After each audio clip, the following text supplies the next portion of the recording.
anyone in doubt, here's what EMDR is not. 1. EMDR is not hypnosis.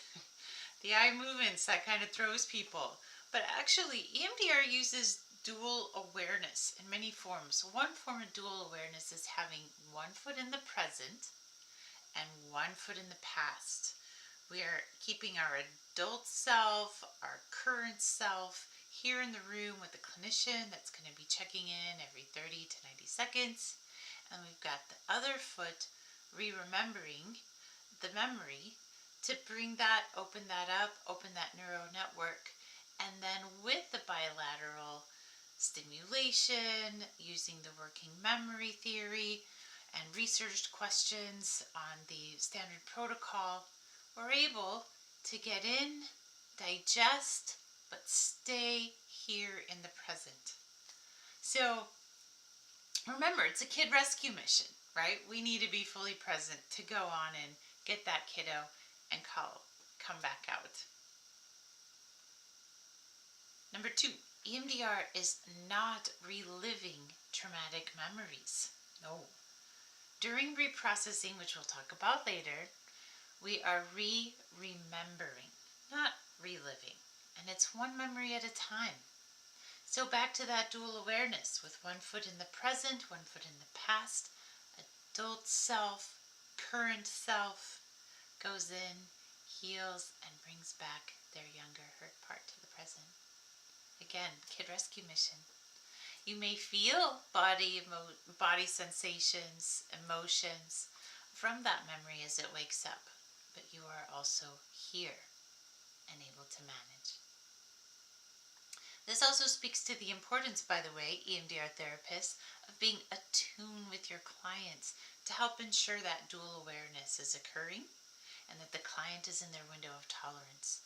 So my clients and I joke about being on the windowsill of tolerance, but we're there. Again, one foot in the present, one foot in the past. But at the end of the day, EMDR therapist is with the client while the client goes in for the kid rescue mission and brings their young self back to the present where they're actually at. So really, we do a little time traveling in EMDR, which is can be kind of fun. You can even have a theme song. But yes, we are only remembering to heal from the past so we can feel better in the present.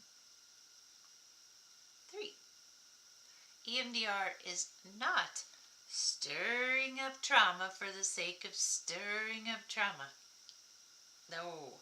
Sometimes when we ask clients, the therapists will ask their clients, what's the problem? Why are you coming into therapy? And I get answers like, it's because of trauma. And while that might be the root of it, what are you currently suffering from?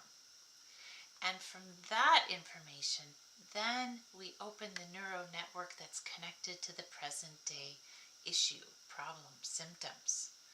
So EMDR therapists do not and should not be stirring everything up for the sake of stirring up trauma, especially with those who carry deep, complex childhood trauma wounds.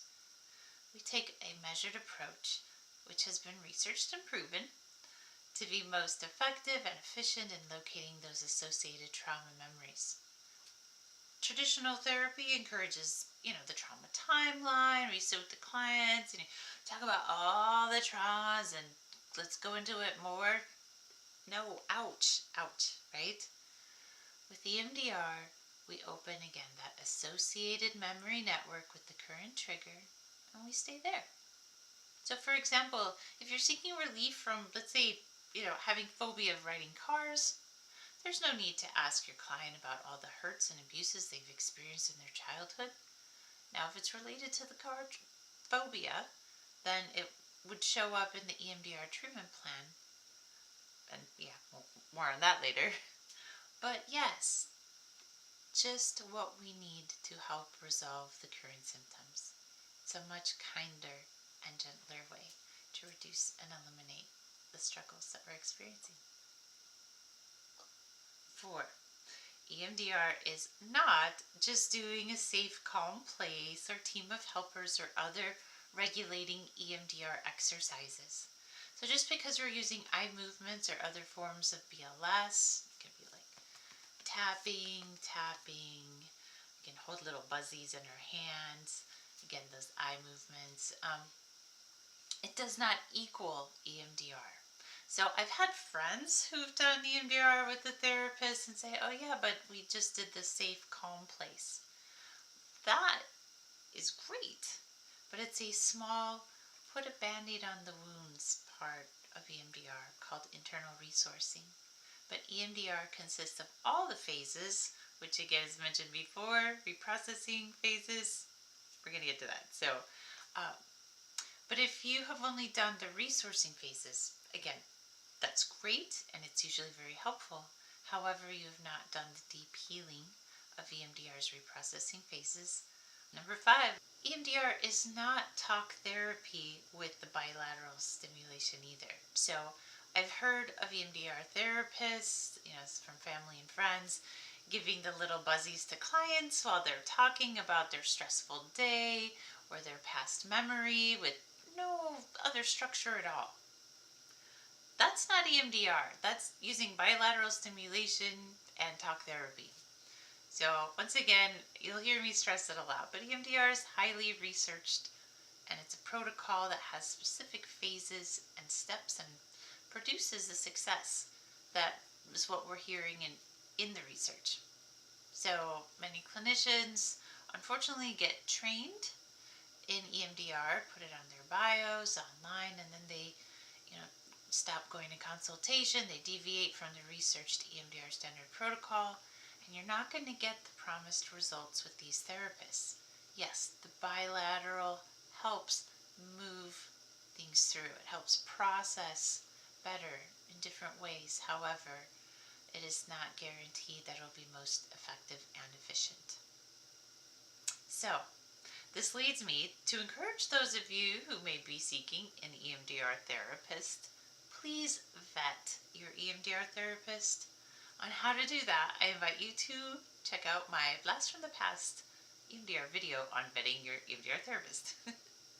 I giggle because it's the one with me and the Santa hat, so look for that. But I encourage you to use those questions to ask your prospective EMDR therapist and see if they are a good fit for you.